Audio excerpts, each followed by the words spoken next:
राज्यसभा सांसद दीपेंद्र हुड्डा ने किसान आंदोलन को लेकर सरकार से अपील करते हुए कहा है कि सरकार बातचीत के दरवाजे फिर से खोलकर किसानों से बात करे और इस गतिरोध को समाप्त करे। सांसद दीपेंद्र हुड्डा फतेहाबाद के गांव भीमेवाला में एक सामाजिक कार्यक्रम में पहुंचे थे। हुड्डा ने कहा कि किसान आंदोलन का कप्तान भी किसान है और सिपाही भी कप्तान है, नायक भी कप्तान, और कांग्रेस किसानों की लड़ाई में सपोर्टिंग में है। कांग्रेस पूरी तरह से किसानों के साथ खड़ी है और कांग्रेस का पूरा सपोर्ट किसान आंदोलन को है।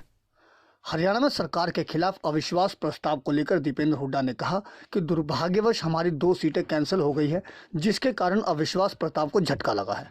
2 सीटें कैंसिल होने के कारण हाउस की संख्या 88 रह गई है और सरकार के पास बहुमत साबित करने में आसानी है। हुड्डा ने कहा कि पंजाब की तरह हरियाणा में अगर हमारा विपक्ष एकजुट होता तो हम सरकार को घेरने में कामयाब होते। भाजपा द्वारा घर घर जाकर किसानों को कृषि बिलों के बारे में जागरूक करने के अभियान को लेकर हुड्डा ने कहा कि भाजपा खुद समझ चुकी है कि इसलिए अब भाजपा किसानों को समझाने नहीं बल्कि बहकाने निकली है।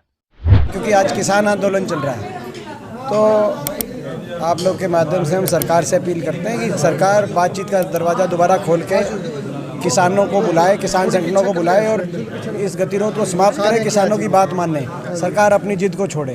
हम पूरी तरीके किसान के साथ हैं, किसान आंदोलन में साथ हैं, किसान के साथ हैं और हमारी रणनीति समर्थन देने की है, क्योंकि इस आंदोलन का नेतृत्व तो किसान संगठन कर रहे हैं। इस आंदोलन का कप्तान भी किसान है और इस आंदोलन का सैनिक भी किसान है, नायक भी किसान है। ये 2 सीटें जो वैकेंट हुई हैं, और देखिए इसमें ये है कि जो हम अविश्वास प्रस्ताव लेके आए थे, जैसे पंजाब में सारी पार्टियां एक हो गई, किसान के साथ कम से कम हरियाणा में पूरा विपक्ष एकजुट होता और सरकार को घेरता, और जब ये आंदोलन चल रहा था तब वो अविश्वास प्रस्ताव आता तो एक सरकार पे बड़ा दबाव बनता। लेकिन दुर्भाग्यवश हमारे एक मेंबर की मेंबरशिप कैंसिल हो गई, अपना जो प्रदीप चौधरी कालका से और एक अभय सिंह चौटाला ने इलाहाबाद से इस्तीफ़ा दे दिया। इन 2 सीट के कैंसिल होने के बाद कहीं ना कहीं हमें हमारे अविश्वास प्रस्ताव में हमें नुकसान हुआ है।